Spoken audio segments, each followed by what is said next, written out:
जय हिंद। स्वागत है आपका हमारे सी पाठशाला सेंटर यूट्यूब चैनल में। आज करने वाले हैं हम संज्ञा। ठीक है, संज्ञा क्या होता है ये हम आज पढ़ेंगे। ठीक है, ये वीडियो आपके लिए बहुत ही स्पेशल होने वाला है क्योंकि ये पढ़ने का सही तरीका है कि संज्ञा होता क्या है। ठीक है, कैसा होता है, कितना कितना प्रकार होगा, कैसे पहचानते हैं, क्या चीज़ है, ये सब चीज़ डिटेल करेंगे इस वीडियो में। चैनल पे नए हैं तो पहले पूरा वीडियो देखिएगा, पसंद आए तो भी सब्सक्राइब कीजिएगा। ठीक है, और वीडियो को लाइक कीजिएगा। पसंद नहीं आने पर आप वीडियो डिसलाइक कर भी सकते हैं अपने कमेंट के साथ। ठीक है, तो चलिए आज हम समझते हैं कि संज्ञा संज्ञा है क्या चीज। संज्ञा संज्ञा से जानने से पहले एक हम पढ़ने वाले हैं मोटिवेशनल थॉट। यो है कि एक विवेकानंद जी का, उठो जागो और तब तक मत रुको जब तक अपना लक्ष्य की प्राप्ति ना करो। ठीक है, तो ये हमारे लिए एक बहुत मोटिवेशनल स्पीच है कि जब भी आप एग्जाम की तैयारी करते हैं तो आप उसके तब तक उसके पीछे पड़े रहिए जब तक आप अपने लक्ष्य पर नहीं पहुंच जाते, एक अच्छी खासी नौकरी प्राप्त नहीं करना कर पाते, है ना। किसी भी जगह कभी भी हार मानने की आवश्यकता नहीं है। अब समझते हैं कि सामान्य हिंदी के अंतर्गत संज्ञा परिभाषा एकदम सिंपल है ना। हम परिभाषा पे बात ना करते हुए हम सिंपल बातों पर हम चर्चा करेंगे संज्ञा के बारे में। संज्ञा एक विकारी शब्द है। सबसे पहले विकारी क्या होता है ये हम समझेंगे। किसी भी चीज, वस्तु, भाव, जीव, स्थान के नाम को हम संज्ञा कहते हैं। ठीक है, सबसे पहले ये देख लीजिए कि एक विकारी का मतलब क्या होता है। विकारी शब्द का अर्थ होता है जब शब्द जो है लिंग, वचन, कारक और काल के प्रभाव से परिवर्तित हो जाता है, तब हम उनको विकारी शब्द कहते हैं। ठीक है, इससे पहले हमने जितना भी पाठ पढ़ा है, क्या क्या पढ़ा है, वर्णमाला है, वर्णवृत्ति है, समास है, संधि है, शब्द निर्माण की विधियां हैं। तो अभी तक हम जितना पढ़ रहे थे ना वो शब्द निर्माण की विधि थी। अब शब्द बन गया है ना। अब शब्द बनकर हो गया है निर्मित तैयार। उसी निर्मित शब्द को हम संज्ञा कहेंगे। उसके बाद हम और आगे पढ़ेंगे। ठीक है, तो सबसे पहले हमको यहाँ पढ़ना है कि विकारी क्या होता है, विकारी शब्द क्या चीज है। तो जैसे मैंने यहाँ लिखा लड़का। ठीक है, मैंने यहाँ लिखा लड़का।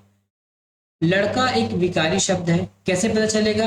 यदि इस लड़के का मैं लिंग पता चेंज कर दूं तो ये क्या लिखाएगा? लड़की। ठीक है, यदि इस लड़के का यदि मैंने वचन परिवर्तन कर दिया तो ये लिखाएगा लड़के। ठीक है, यदि इसी चीज का मैं काल परिवर्तित कर दूं, भूत भविष्य, है ना, तो सभी चीज के लिए नहीं होगा। हो सकता है इसका मैं जैसे हमारे पास होता है ना कारक, मैंने लिख दिया कि लड़कों ने, लड़कों ने।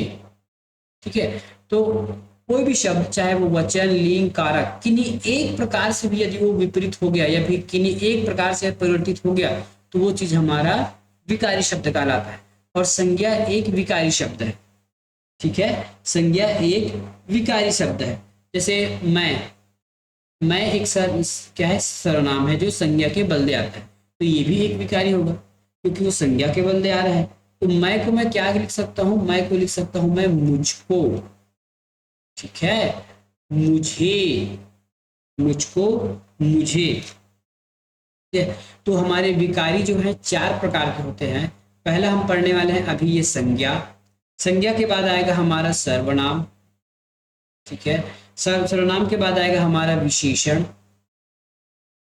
और विशेषण के बाद आ जाएगा क्रिया।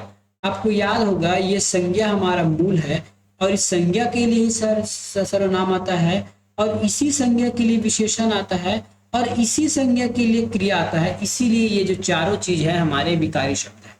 प्रश्न अच्छा से बन सकता है कि निम्न में से कौन सा विकारी शब्द नहीं है ना। तो संज्ञा, सर्वनाम, विशेषण और क्रिया ये सब विकारी है ना। ये लिंग, वचन, कारक और काल के हिसाब से अपने आप को परिवर्तित करते रहते हैं। कुछ ऐसे होते हैं जो अविकारी होते हैं। देखिए, विकारी है तो अविकारी होगा ही होगा। वैसे जो इन सभी से न या तो लिंग, वचन, कारक न तो किसी एक से न तो सभी से परिवर्तन नहीं होता, वो हमारा कहलाता है अविकारी। जैसे मैंने लिख दिया यथा। ठीक है, यथा, उसके बाद लिख दिया इधर। ये सब चीजें जो हैं अविकारी शब्द हैं। इसमें आ जाएगा आपका विशेषण। ठीक है, विशेषण बोलता हूं, इसमें आ जाएगा आपका क्रिया विशेषण, समुच्चय बोधक, संबंध बोधक और विश्वात्मिक बोधक। ये अविकारी है। हमारा मेन फोकस आज होने वाला है इससे संज्ञा से। अब हम समझते हैं संज्ञा क्या है। ये तो हमने बताया कि विकारी को हमने अभी डिफाइन किया कि विकारी क्या चीज हो सकता है। अब हम समझते हैं कि संज्ञा में, ठीक है, संज्ञा पढ़ने वाले हैं तो संज्ञा क्या चीज होता है। जैसे हमने यहाँ ऊपर पढ़ा है कि किसी वस्तु, जीव, स्थान, भाव या किसी भी चीज का नाम जो है वो हमारा संज्ञा कहलाएगा। क्या मैं ये कह सकता हूं क्या नाम इज इक्वल टू संज्ञा, है ना, या इनडायरेक्टली हम नाम को ही संज्ञा कह रहे हैं। तो मैं यहाँ लिख सकता हूं संज्ञा बराबर नाम।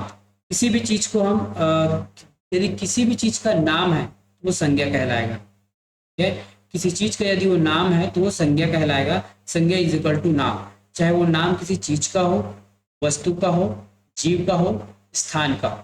ठीक है, यदि मैंने कह दिया लड़का, ठीक है, तो लड़का अपने आप में एक संज्ञा है। जैसे मैंने एक बना दिया, लड़के का फोटो बना दिया, है ना, इस प्रकार से यदि मैंने लड़का बना दिया तो ये मेरा लड़का बता रहा है, ये लड़का है ना।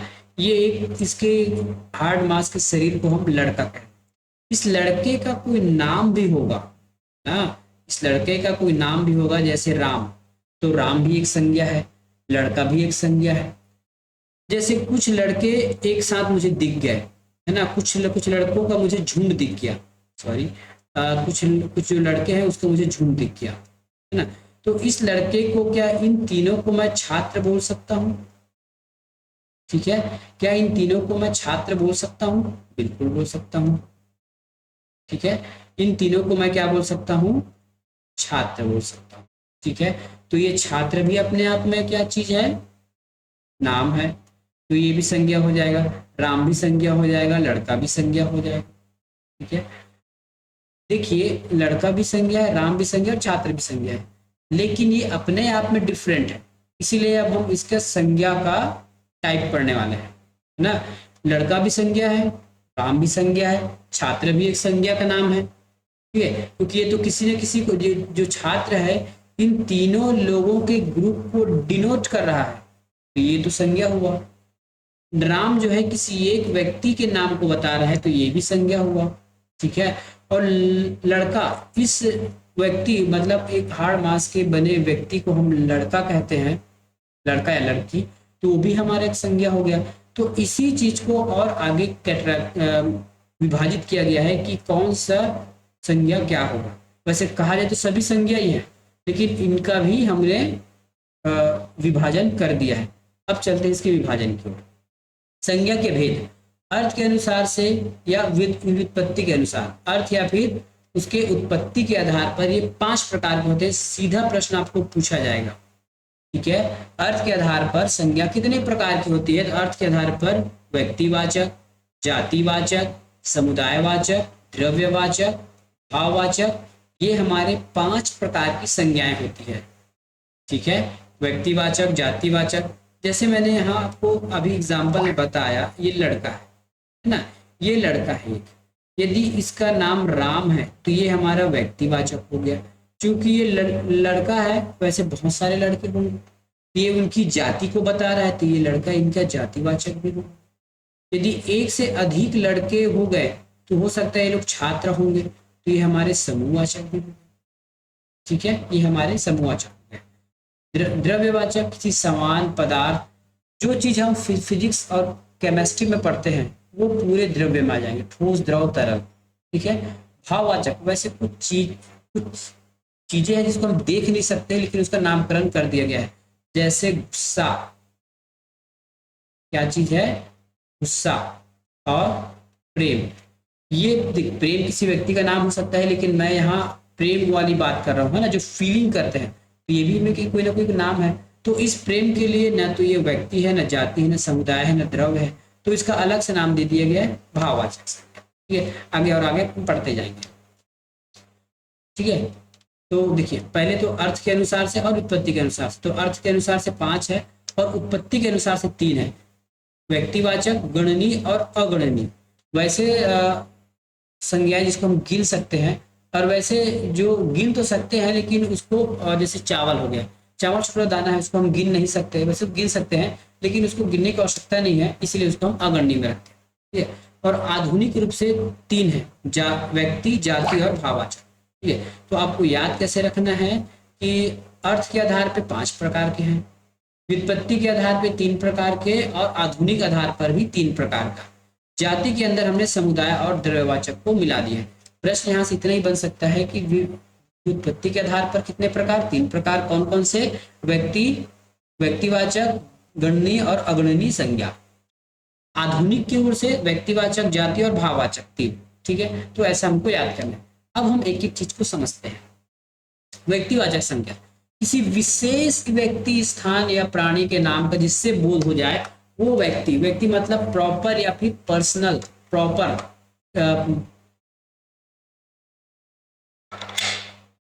प्रॉपर किसी व्यक्ति का नाम, प्रॉपर किसी जगह का नाम, प्रॉपर किसी स्थान का नाम, है ना। ये हो जाएगा हमारा व्यक्तिवाचक संज्ञा। प्रॉपर कहने का मतलब आपको अंतर समझ आ रहा है कि नहीं आ रहा है, ये पहले देख लीजिए। ठीक है, यदि मैंने प्रॉपर शब्द का उपयोग किया है तो वो आपकी समझ में आ रहा है कि नहीं आ रहा है। जैसे मैंने ये कह दिया, क्या कह दिया? मैंने कह दिया शहर, है ना। तो शहर तो बहुत सारे हैं, है ना। रायपुर, दिल्ली, बिलासपुर, कोलकाता, चेन्नई, है ना, ये तो पूरा शहर है। तो यदि किसी एक का पर्टिकुलर नाम दे दिया जाए तो पटना एक शहर का नाम है, ठीक है, पटना शहर है। और किसी शहर का विशेष नाम दे दिया जाए, देखिए शहर का मतलब ऐसा है जहाँ पे आधुनिक जीवन निवास करती है, उसको हम शहरी क्षेत्र कहते हैं। तो पटना भी एक शहरी क्षेत्र है। ये जो रायपुर है ये भी अपना शहरी क्षेत्र है। ठीक है, तो किसी स्थान का, किसी जगह का, किसी चीज का, किसी प्राणी का, किसी दिशा का, है ना, यदि कोई स्पेशल नाम है उसका तो वो हमारा व्यक्तिवाचक हो जाएगा। ठीक है, जैसे यहाँ पे एग्जाम्पल पे देखिए, जैसे रामायण यदि मैंने कह दिया तो ये एक पुस्तक है। ठीक है, रामायण कह दिया, देखिए ये इसको देखिए, ये है पुस्तक, ये पुस्तक, इसमें तो बहुत सारी पुस्तक है, ये पुस्तक की उसकी जाति हो गई। ठीक है, लेकिन यदि इन्हीं पुस्तक में से मैंने कह दिया कि इनमें से एक रामायण है तो ये हमारा व्यक्तिवाचक हो जाएगा। इस देखिए यहाँ बॉयस, देखिए छात्र बोले गर्ल्स बोलिए, ठीक है, यहाँ पूरा बॉयस, बॉयस मतलब लड़का, तो लड़का एक जाति है, लेकिन उसी लड़के में से किसी एक का नाम यदि मैंने निकाल के बता दिया तो हमारा व्यक्तिवाचक हो जाएगा। अंतर समझ में आ रहा है क्या बोल रहा हूं मैं? पुस्तक एक जातिवाचक संज्ञा होगा क्योंकि पुस्तक की जाति है ना, अच्छी पुस्तकें, खराब पुस्तकें, या फिर अलग अलग विषय की पुस्तकें, कोई फिजिक्स, केमिस्ट्री, इंग्लिश, हिंदी, ये सब पुस्तकें हो सकती है, लेकिन उसका कोई स्पेशल नाम दे दिया गया तब वो हमारा व्यक्तिवाचक कहलाएगा। ठीक है, तो इस प्रकार से हम ऑप्शन से क्या समझ सकते हैं? ठीक है, जैसे हमने पहले लिखा है कि व्यक्तियों का नाम, यदि किसी व्यक्ति का नाम है तो वो हमारा व्यक्तिवाचक कहलाएगा। ठीक है, यदि किसी व्यक्ति का नाम है तो हमारा व्यक्तिवाचक कहलाएगा। जैसे मैंने यहाँ लिख दिया राम गोपाल। ठीक है, ये किसी व्यक्ति का विशेष का नाम है। किसी प्राणी का नाम लिख देता हूँ, जैसे हाथी, हाँ, जैसे देखिए हाथी बोलने से वो प्राणी का नाम नहीं है। यदि उस हाथी का यदि हमने कुछ नाम, जैसे डॉगी, हमारे पास कुत्ता रहता है, कुत्ता का नाम हम रखते हैं टॉमी, तो वो हो जाएगा हमारा व्यक्तिवाचक। स्थान अभी मैंने बताया पटना, या किसी शहर या स्थान का नाम। दिशा का नाम, है ना, वैसे तो हमारे यहाँ 4 दिशा है, सॉरी 10 दिशाएं हमारे यहाँ, लेकिन हम सबका नाम लिखते हैं ना, उत्तर, दक्षिण, पूरब, पश्चिम। ये यदि किसी उनका पर्टिकुलर नामकरण कर दिया जाए तो हमारा व्यक्तिवाचक संज्ञा है। नदी कहने से तो बहुत सारे नदी है ना। देखिए नदी का अर्थ होता है वैसी जलधारा जो एक स्ट्रेट फॉरवर्ड लाइन में बहती रहती है, जिसके 2 किनारे होते हैं और वो लंबी दूरी तय करती है और जल यहाँ से निकासी होता रहता है, बहता रहता है, ये नदी है। लेकिन इसी क्षेत्र को या फिर इस तरह के बने आकृति को जो पृथ्वी पर बना हुआ है, कई किलोमीटर तक बना हुआ है, इसे हम नदी कहते हैं। यदि इसी का मैंने नामकरण कर दिया, जैसे गंगा, सोन, ठीक है, सोन, तो ये क्या हो गया मेरा? ये मेरा व्यक्तिवाचक संज्ञा हो गया, जबकि नदी एक जातिवाचक संज्ञा में आएगी। ठीक है, पर्वत, पर्वत कहने से तो बहुत सारा पर्वत है हमारे यहाँ, है ना, पूरा छत्तीसगढ़ में बहुत सारे पर्वत हैं, भारत देश के उत्तर में बहुत सारे पर्वत हैं, लेकिन इनका यदि हमने नामकरण कर दिया हिमालय, क्या चीज? हिमालय, ये हमारा व्यक्तिवाचक हो गया। महीने 12 महीने होते हैं, किसी का नाम है जनवरी, फरवरी, तो ये हमारे व्यक्तिवाचक। कहने का मतलब है किसी चीज का यदि हमने प्रॉपर यदि उसका नाम रख दिया तो वो क्या हो गया? हमारा व्यक्तिवाचक संज्ञा हो गया। ठीक है, जैसे ये बुक हमारा व्यक्तिवाचक नहीं है, ये पुस्तक की जाति को बता रहा है। उसी प्रकार कोई लड़का है तो वो लड़के की जाति को बता रहा है, लड़की है तो उसकी जाति को बता रहा है कि ये लड़की जात है। प्रॉपर उसका नाम नहीं है ना, तो जो जिसका प्रॉपर नाम रहेगा वो व्यक्तिवाचक संज्ञा होगा। अगला हम चलते हैं जातिवाचक संज्ञा। आई होप आपको जातिवाचक पूरा पता चल गया होगा व्यक्तिवाचक के साथ। फिर भी हम यहाँ कुछ और चर्चा करेंगे।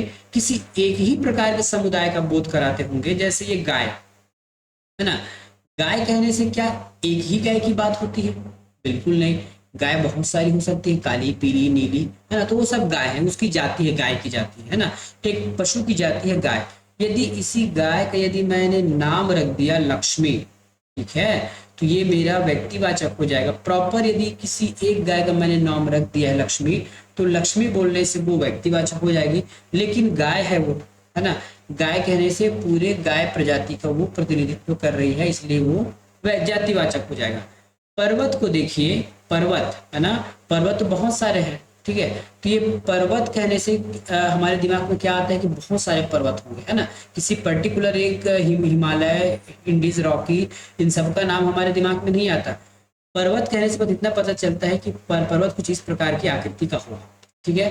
पुस्तक कहने से पता चलता है कि कुछ इस आकृति का होगा, ठीक है। तो वैसे चीज जो एक समुदाय को बताते हैं, एक ग्रुप को बताते हैं, वो हमारे, देखिए ग्रुप नहीं, समुदाय, देखिए ग्रुप कुछ अलग होता है और ये समुदाय है ना।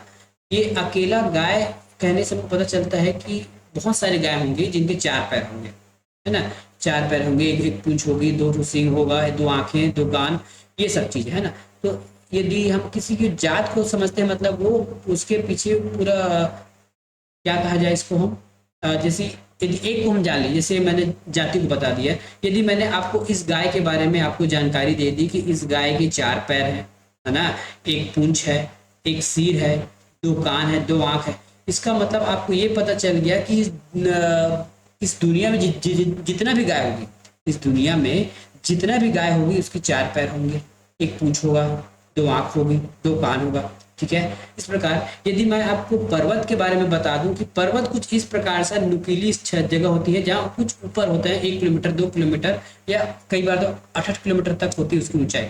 यदि मैंने आपको ये बता दिया कि पर्वत ऐसा रहता है, तो आप अंदाजा लगा दोगे, हाँ पर्वत, आप कहीं भी पता करोगे पर्वत कुछ इस आकृति का होता है, ये होता है, उसकी जाति को पूरा बताता है। ये होता है हमारा जातिवाचक संज्ञा। तो जातिवाचक संज्ञा हमारा जाएगा मनुष्य, जैसे हम लोग मनुष्य हैं, ये हमारी जाति है। लड़का जाति है, पुस्तक जाति है, पर्वत जाति है, नदी, सागर, गांव, ये सब जाति है। हाथी कहने से हमको क्या ज्ञात होता है कि एक हाथी होगा, एक लंबी सी सूंड होगी, बड़े बड़े कान होंगे, बस, है ना। यदि उस हाथी का जैसे हम नाम रख दें, है ना, तब वो व्यक्तिवाचक होगा। लेकिन केवल हाथी कहने से बस हमको ये पता चलता है कि उसके 4 पैर होंगे, 2 कान होंगे बड़े बड़े, एक बड़ी सी पूंछ होगी, बड़ा सा एक शरीर होगा, इतना कहते ही हमको पता चल जाता है कि वो हाथी के बारे में बात हो रही है। तो हमारा जातिवाचक हो गया। द्रव्यवाचक, जो हम केमिस्ट्री में जितना भी पढ़ते हैं ना, वो हमारे सब द्रव्यवाचक, ठीक है। और मेनली जो द्रव्यवाचक होगा वो निर्जीव होगा, याद रखिए ना, निर्जीव होगा। तो ठोस, द्रव, गैस, धातु, अधातु, जितना भी हम फिजिक्स केमिस्ट्री में पढ़ते हैं वो सब द्रव्यवाचक हो जाएगा। जैसे तेल, दूध, पानी, हवा, लोहा, सोना, चांदी, लोहा, प्लास्टिक, सॉरी लोहा 2 बार हो गया क्या, ठीक है, प्लास्टिक, कोयला, अभ्रक, हीरा, मोती और सो ऑन, ये सारे हमारे द्रव्यवाचक संज्ञा हो जाएंगे, ठीक है, द्रव्यवाचक संज्ञा हो जाएंगे। लेकिन यदि मैंने हार कह दिया, तब आप इसको किस में रखोगे?